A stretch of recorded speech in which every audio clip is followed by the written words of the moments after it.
ఏమైంది మరి? ఇప్పుడు తెలంగాణ బడ్జెట్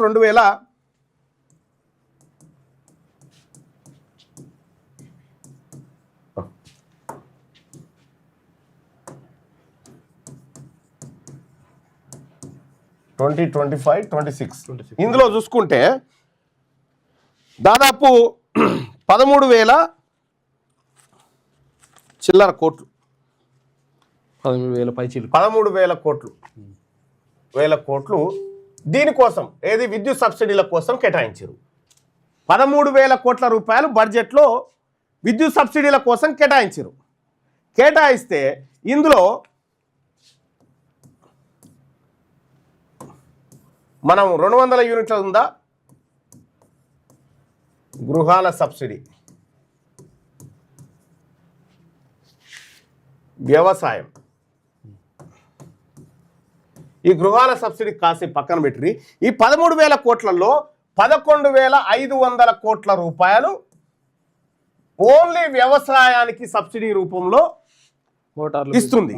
ఏది ఉచిత కరెంటు పేరులో 11,500 కోట్ల రూపాయలు ఖర్చు పెడతా ఉంది ప్రభుత్వం. సో ఈ ఖర్చు పెట్టింది ఎవరికి ఎక్కువ పోతా ఉంది? ఈ ఖర్చు పెట్టిన లెక్కలు తేలాల్సినటువంటి అవసరం ఉంది. ఇక్కడ మనం తీసినటువంటి లెక్కలో వ్యవసాయ పంపు సెట్లు, తెలంగాణ రాష్ట్రంలో మొత్తం వ్యవసాయ పంపు సెట్లు ఎన్ని ఉన్నాయి? మోటార్లు, బాయ్ మోటార్లు, బోర్ బావులు అన్ని కలిపి ఎన్ని ఉన్నాయి? తెలంగాణలో 28 లక్షలు పంపు సెట్లు ఉన్నాయి. 28 లక్షల పంపు సెట్లు ఉన్నాయి. మోటార్లు 28 లక్షల పంపు సెట్లు ఉన్నాయి. ఈ 28 లక్షల పంపు సెట్లలో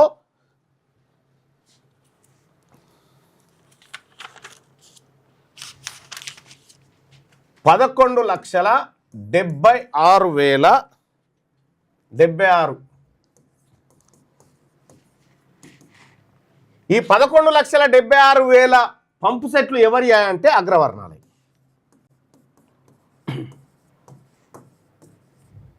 అగ్రవర్ణాలై అంటే పెద్ద కులపోలే 11,76,000 బోర్ బావులు, మోటార్లు పంపు సెట్లు వాళ్ళ చేతుల్లో ఉన్నాయి.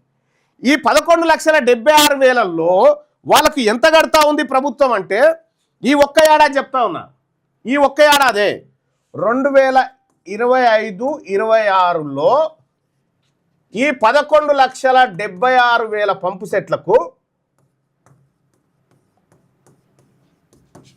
అంటే అగ్రవర్ణాలకు 4,830 కోట్ల రూపాయలు ఓన్లీ రెడ్డోల బావులు, రెడ్డోల మోటార్లు నడుస్తేందుకు జనం సొమ్ము తీసి 4,830 కోట్ల రూపాయలు కేవలం వాళ్ళ కోసం ఖర్చు పెడతా ఉన్నారు. కరెంట్ బిల్లు అప్పర్ క్యాస్ట్ కోసం 4,830 కోట్ల రూపాయలు వాళ్ళ కోసం ఖర్చు పెడతా ఉంది. అంటే ఇక్కడ వ్యవసాయంలో వాస్తవానికి ఎవరికి రావాలి సబ్సిడీలు? పేద వర్గాలకు రావాలి. కానీ ఉన్నత వర్గాలకు ఈ పంపు సెట్ల ద్వారా సబ్సిడీ దొరుకుతా ఉంది. అందుకోసమే కేసీఆర్ అయినా, ఆ రోజు రాజశేఖర్ రెడ్డి అయినా, ఇప్పుడున్న రేవంత్ రెడ్డి అయినా వ్యవసాయంకి అందరి వ్యవసాయదారులకు ఫ్రీ కరెంట్ అంటారు. ఆ అందరిలో ఎక్కువ మంది ఇల్లు ఉన్నారు కాబట్టి వాళ్ళే ఉన్నారు. అందరికి రుణమాఫీ అంటారు మళ్ళా. ఎందుకంటే వాళ్ళ 42% భూములు వీళ్ళ చేతుల్లోనే ఉన్నాయి కాబట్టి. ఇక్కడ 4,830 కోట్ల రూపాయల సబ్సిడీలు ఓన్లీ అగ్రవర్ణాల వాళ్ళు తీసుకుంటారు. ఇక్కడ అగ్రవర్ణాల వాళ్ళు తీసుకుంటారు. ఒకవేళ ఇది తీసుకుంటే మొత్తం ఒకసారి చాలా ఇంట్రెస్టింగ్ లెక్క ఇది చూడాలి. మొత్తం 11,500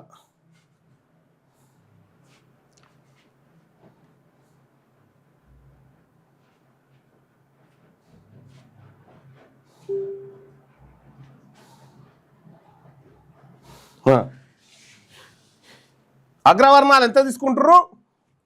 4,830 కోట్లు. 4,830 కోట్లు తీసుకుంటారు. అప్పు పంపిణీ ఓసీలకు ఎంత? 4,830 కోట్లు వీళ్ళకి పంపిణీ చేస్తూ ఉన్నారు. 4,830 కోట్లు. ఈ 11 మొత్తం తెచ్చిన అప్పు ఎంత? 11,500 కోట్ల రూపాయల అప్పు కదా. రుణం అందాం, మళ్ళీ దీనికి ఇంట్రెస్ట్ అలాగా రుణం అనుకుందాం. రుణం దీంట్లో ఈ ఓసీలకు 11,500 కోట్లలో 4,830 కోట్లు వీళ్ళకి పంచిర్రు. మరి వీళ్ళని ఎత్తిన అప్పు ఎంత పడ్డదా అంటే 805 కోట్లు. 805 కోట్ల రూపాయలు ఇలా ఓసీల నెత్తి మీద అప్పు పడితే 4,830 కోట్ల రూపాయలు వాళ్ళకు వ్యవసాయంలో సబ్సిడీల రూపంలో అందజేస్తా ఉంది ప్రభుత్వం. 4,025 కోట్ల రూపాయలు ఎక్కువ పోతున్నాయి. 4,025 కోట్ల రూపాయలు ఎక్కువ పోతున్నాయి. రైట్. ఇక్కడ బీసీలను ఎత్తిన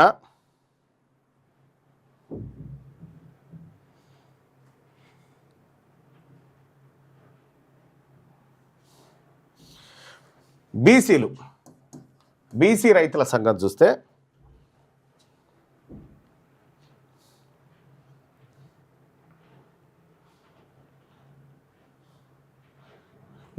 వీళ్ళకు బీసీలకు ఎంత? మొత్తం బీసీలకు 4,945 కోట్లు. 4,945 కోట్లు పంపిణీ జరుగుతూ ఉంది. అప్పు ఎంత ఉన్నది ఇలా అనుకుంటే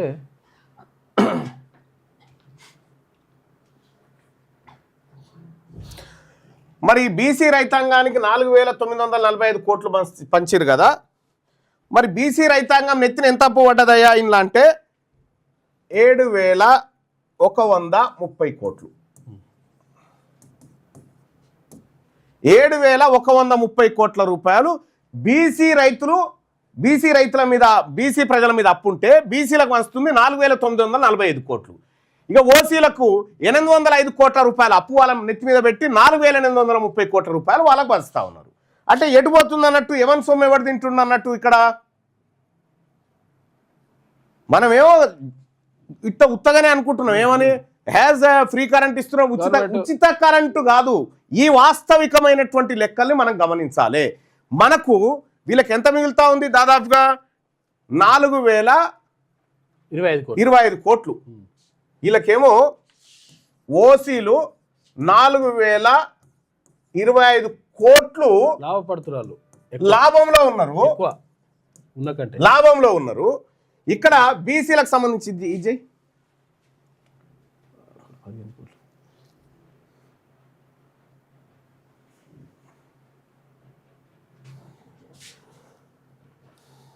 2,000 చేయి. మంచిగా లెక్కల మాస్టర్ ఉన్నావు కదా. ఒక్క నిమిషం, నా లెక్కనే.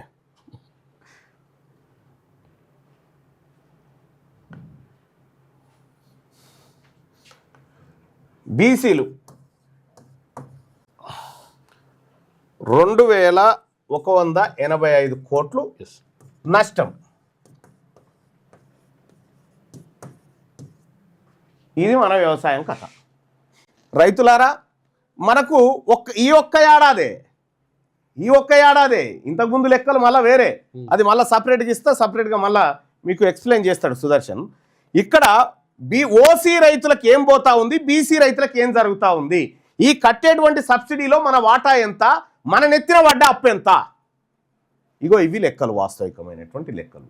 ఇప్పుడు నేనేం చెప్తా ఉన్నంటే, మల్లారెడ్డికి 600 ఎకరాల పైన ఉన్నాను ఆయన. మల్లారెడ్డికి 600 ఎకరాలు ఉందని చెప్పిండు ఆయనే. పైన ఉందని ఆయన. 600 ఎకరాలంటే కనీసం ఒక 100 బోర్లు ఉంటాయి, ఎక్కువనే ఉంటాయి, 100 బోర్లు ఉంటాయి. ఈ 100 బోర్లకు ఫ్రీ కరెంట్ అంతే. ఇప్పుడు మన తాన ఒక ఆయన ఎకరా భూమి కూడా ఉండదు, శంకరయ్య అని ఉంటాడు. శంకరయ్యకు 1 ఎకరా భూమి ఉంటుంది, ఈయనకు 1 బోర్ ఉంటుంది. 1 బోర్ కూడా అవసరం లేదు, మొత్తం ఇక ఒకటే బోర్ ఉంటుంది. ఇప్పుడు ఏం చెప్పేటప్పుడు ఏం చెప్తున్నట్టు, శంకరయ్యను మల్లారెడ్డిని ఇద్దరిని కలిపి చెప్తున్నారు ఉచిత కరెంట్ రైతాంగానికి. ఇలా పెట్టిన ముందు పేరు ఏంటంటే రైతులు ఉచిత కరెంట్ ఇస్తున్నాం అందరికి. రైతులు ఈ ఉచిత కరెంట్ అని చెప్తారు అన్నట్టు. ఇప్పుడు ఈయన ఇద్దరు సమానమేనా? ఈయన ఇద్దరు సమానమేనా? ఇది ఇప్పుడు కాదు, 2004 నుంచి, అంతకంటే ముందున్న కోట్ల విజయభాస్కర్ రెడ్డి నుంచి మన సొమ్మే వాళ్ళు తింటుర్రు, వాళ్ళ సొమ్ము మనం తింటలేము. ఇది బీసీ ప్రజలకు తెలవాల్సినటువంటి అంశము. ఇది మీకు రేవంత్ రెడ్డి వచ్చి చెప్పడు, కిషన్ రెడ్డి వచ్చి లెక్కలు చెప్పడు, మనమే చెప్పుకోవాలి, మనమే తీసుకోవాలి. ఈ రకంగా రాష్ట్ర ప్రభుత్వం వాళ్ళ చేతుల్లో ఉంది కాబట్టి అందరికీ రుణమాఫీ అంటాడు. ఎందుకంటే అందులో 42% మంది భూములు ఎవరి చేతిలో ఉన్నాయి? అగ్రవర్ణాల చేతుల్లో ఉన్నాయి కాబట్టి అందరికీ ఉచిత విద్యుత్ అంటాడు. ఎందుకు? అందులో ఎక్కువ భూములు వాళ్ళ దగ్గరే ఉన్నాయి కాబట్టి వాళ్ళకని చెప్తాడు. ₹1 లక్ష రుణమాఫీ 2 లక్షలు ఎందుకు చేసినట్టు? 2 లక్షల రుణమాఫీ ఎవరికి? ఇప్పుడు విషయం, మన శంకరయ్యకు ఎకరం భూమే ఉంది. బ్యాంక్ ఆయన దగ్గర పోతే ఈయనకి ఎంత భూమి ఇస్తాడు? ఎంత లోన్ ఇస్తాడు? 30,000 ఇస్తే ఎక్కువ, 30-40 వేలు ఇస్తాడు అంతే. ఇప్పుడు ఈయనకు మల్లారెడ్డికి 600 ఎకరాలు ఉండే, బ్యాంక్ ఆయన దగ్గర పోతే ఏం చేస్తాడు? ఈయనకి ఎంత అంటే అంత ఇస్తాడు. ఇప్పుడు అగ్రవర్ణాల వాళ్ళకి 4-5 ఎకరాలు ఉన్న వాళ్ళకి ఏం చేస్తారు? 2 లక్షల రూపాయల వరకు ఇస్తారు, 1-1.5 ఇట్లు ఇస్తారు. వాళ్ళే మాఫ్ చేయడానికి 2 లక్షల దుకాణం మనం నిలగబెడతాను కాదు, మనం నిలగబెడతాను కాదు. అంటే విద్యుత్ సంస్థలని దివాలా తీయించి మరీ వాళ్లకు విద్యుత్ సరఫరా చేస్తా ఉన్నారు. అందుకోసమే 1,00,000 కోట్ల దివాలాకి దిగిపోయింది ఇవాళ విద్యుత్ సంస్థలు. విద్యుత్ సంస్థలు కోలుకునే పరిస్థితే లేదు. విద్యుత్ సంస్థలు కోలుకునే పరిస్థితే లేదు. విద్యుత్ సంస్థలు తెలంగాణ రాష్ట్రం విడిపోయేటప్పుడు విద్యుత్ సంస్థల మీద గింత అప్పు ఉంటే ఇలా 90,000 కోట్ల రూపాయలు అప్పుకైంది. నిజంగా నేను ఒకటి చెప్తా ఉన్నా, కేసీఆర్, రేవంత్ రెడ్డి వీళ్ళందరికీ కూడా చెప్తా ఉన్నా. ఇప్పుడు ఏం చెప్తా ఉన్నారు? ఇప్పుడు విద్యుత్ మోటార్లు మన సర్కార్ లెక్కల ప్రకారమే 28 లక్షలు ఉన్నాయి కదా. తెలంగాణ రాకముందుకు 2014 కంటే ముందు ఇవి ఎన్ని ఉన్నాయంటే 26 లక్షలు ఉన్నాయి. ఓకే. సో మరి తెలంగాణ రాష్ట్రం వచ్చిన తర్వాత కాళేశ్వరము, మన్ను, మశానము అన్ని కట్టివి కదా, కాలువలతో నీళ్ళు కదా. కాలువలతో నీళ్లు వారిన తర్వాత మళ్ళీ కరెంటు మోటార్లు ఎందుకు పెరిగినాయి? కాలువలతోనే నీళ్లు వారిన తర్వాత కరెంటు మోటార్లు ఎందుకు పెరిగినాయి? ఎందుకు పెరిగినాయి అంటే కాలువలతో నీళ్లు వారింది అబద్ధం కాబట్టి.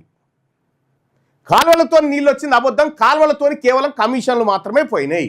అందుకోసమే ఈ అగ్రవర్ణ ప్రభుత్వాలు ఒక్కొక్క డిపార్ట్మెంట్ను ఇట్లా సర్వనాశనం చేసుకుంటూ వచ్చినాయి. వాళ్ళ ప్రయోజనాల కోసమే చేసినాయి, వాళ్ళ బతుకు తెరువు కోసమే చేసినాయి తప్ప మన పుట్ట కోసం, మన పేదోడి కోసం ఆలోచించలేదు. అందుకోసమే బీసీలకు ఈ రాష్ట్రంలో పరిష్కారం అంటే ఒకే ఒక్కటి, రాజ్యాధికారం అనేటువంటిది ఒకటే పరిష్కారం, ఇంకా ఏమీ లేదుగా. తెలంగాణ రాష్ట్రంలో బీసీలు అధికారంలోకి వస్తే తప్ప బీసీల బతుకులు మారవు. అందుకోసమే తెలంగాణ రాష్ట్రంలో ఈ అన్ని సంస్కరణలు తీసుకురావడం కోసం, అసలైన పేదవాడికి అన్నం పెట్టడం కోసం తెలంగాణ రాజ్యాధికార పార్టీ పుట్టింది, ఆత్మగౌరవం కోసం పుట్టింది, ఇన్ని రకాలైనటువంటి దోపిడీలను ఆపడం కోసం పుట్టింది. ఈ భూముల కబ్జాలు కానీ, ఈ ఆర్థిక దోపిడీ కానీ, ఈ అధికార దోపిడీ కానీ వీటన్నిటినీ నియంత్రించి ఇది అసలైన పేదవాళ్లకు పంచడం కోసం తెలంగాణ రాజ్యాధికార పార్టీ పుట్టింది. కాబట్టి సోదరులారా, లైవ్ చూస్తున్న మిత్రులారా, ఈ వాస్తవాన్ని మన ప్రజలకు తెలియజేయండి. ఈ వాస్తవాన్ని మన ప్రజలకు తెలియజేయండి. సబ్సిడీలు ఎవరి సొమ్ము ఎవడు తింటా ఉన్నాడు? ఈ దేశంలో నువ్వు ఏదైనా పని చేస్తే పన్ను కట్టాలి. ఇప్పుడు మేము ఇక్కడ వార్తలు చదువుతా ఉన్నాం కదా, మాకు వచ్చేటువంటి ఆదాయంలో మేము పన్ను కట్టాలి. వ్యవసాయం 600 ఎకరాల భూములు ఉన్న మల్లారెడ్డి పన్ను కట్టాల్సిన పని లేదు. ఎందుకంటే వ్యవసాయం మీద వస్తున్నటువంటి ఆదాయానికి పన్ను లేదని ఈ దేశంలో ఎందుకంటే తేల్చేసారు. అందుకని భూములు కొంటారు చాలా మంది. వాళ్ళు అటువైపు ఎందుకు పోయారంటే దీనికోసం పోయారంటారు, భూములు సంపద అంతా వాళ్ళ గుప్పిట్లో పెట్టుకోవడానికి. ఈ సిస్టమ్ మారాలి. అసలైన పేదవాడికి భూమి ఉండాలి, వాడికి సబ్సిడీలు దక్కాలి. అసలైనటువంటి రైతాంగానికి మంచి జరగాలంటే తెలంగాణ రాజ్యాధికార పార్టీతో మాత్రమే సాధ్యమవుతుంది. అందుకోసమే బీసీ ప్రజలారా, తెలంగాణ రాజ్యాధికార పార్టీలో మీరు చేరండి. తెలంగాణ రాజ్యాధికార పార్టీలో ఎలా చేరానో ఇప్పుడు ఈ వీడియోలో చూడండి. తెలంగాణ రాజ్యాధికార పార్టీ అనేటువంటిది, ఈ పార్టీని అందుకోసమే స్థాపించిన, ఇక నా ప్రజల్ని వీళ్ళు బతకనియరు అనేటువంటి ఉద్దేశంతో ఈ పార్టీ స్థాపించడం జరిగింది. ఈ పార్టీలో వాళ్ళు చూడ్రి, మనకు రిజర్వేషన్ వద్దని చెప్తా ఉన్నారు, వాళ్ళ కథ చూడ్రి. వాళ్ళు ఇగో బీసీలకు ఇచ్చిన డబ్బు గిది, ఓసీలు ఎత్తుకపోయిన డబ్బు గిది. ఇగో అగ్రవర్ణాల చేతుల్లో 67 లక్షల ఎకరాల భూములు ఉన్నాయి. భూమి లేని బీసీలు 75 లక్షల మంది ఉన్నారు. రాజకీయ వాటా బీసీలకు దక్కాలంటే ఇగో ఎమ్మెల్సీ ఎన్నికలలో చూడ్రి, బీసీలకు ఎన్ని దక్కాలి? 25 ఎమ్మెల్సీలు దక్కాలి లెక్క ప్రకారం. దక్కిందెంత? 12 మాత్రమే. 8% ఉన్న ఓసీలు 34% బడ్జెట్ను కంట్రోల్ చేస్తున్నారు. ప్రాజెక్టుల కోసం బీసీల వద్ద గుంజుకున్న భూములు 132,000 ఎకరాలు. ప్రాజెక్టులు కడతామని బీసీల దగ్గర గుంజుకున్న భూములు 132,000 ఎకరాలు గుంజుకున్నారు వీళ్ళు. బీసీలకు తెలంగాణ రాష్ట్రం వచ్చిన తర్వాత ఒక్క ఎకరమన్న పంచిరండి, పంచలే. ఇవన్నీ ఏంది? అందుకోసమే ప్రజలారా, ఈ పార్టీ, ఈ తెలంగాణ రాజ్యాధికార పార్టీ, ఇది ఫక్తు బీసీల ఆకాంక్షలు నెరవేర్చే పార్టీ, ఇది అన్యాయం జరిగిన వర్గాలకు అండగా నిలబడేటువంటి పార్టీ. ఈ పార్టీలో చేరండి, ఆన్లైన్లో మీరు రిజిస్టర్ చేసుకోండి. ఇక్కడ మీకు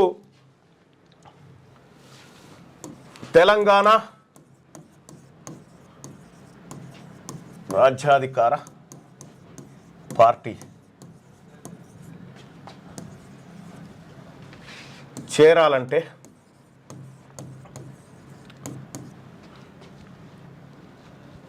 986654 ఈ నెంబర్కు వాట్సాప్లో మిస్డ్ కాల్ ఇవ్వండి. మామూలు కాల్లో కాకుండా వాట్సాప్లో ఇవ్వండి, మిస్ కాల్ ఇవ్వండి. లింక్ వస్తుంది మీకు. ఆ లింక్ వచ్చిన తర్వాత ఆ లింక్ ఓపెన్ చేసి వాట్సాప్లో మిస్ కాల్ ఇవ్వండి. ఈ నెంబర్కి మీరు మీరు మీరు మీరు మిస్ కాల్ ఇవ్వగానే మీకు ఒక లింక్ వస్తుంది. ఆ లింక్ పైన క్లిక్ చేసి మీరు దాంట్లో మన ఇందులో జాయిన్ కావచ్చు. తెలంగాణ రాజ్యాధికార పార్టీలో వెంటనే జాయిన్ కావచ్చు. మీ వ్యాపారం అభివృద్ధి కావాలని కోరుకుంటున్నారా? అయితే వెంటనే క్యూనస్ ని సంప్రదించండి. Schools, colleges, banks, shops, office promotions, land promotions, political promotions, restaurant promotions, hospital promotions, పుట్టినరోజు వేడుకలు, శుభకార్యాలు, వ్యాపారాలు ఏవైనా, సందర్భం ఏదైనా ఇప్పుడే క్యూనస్ ద్వారా తెలియజేయండి. మీ వ్యాపారాన్ని అభివృద్ధి చేసుకోండి.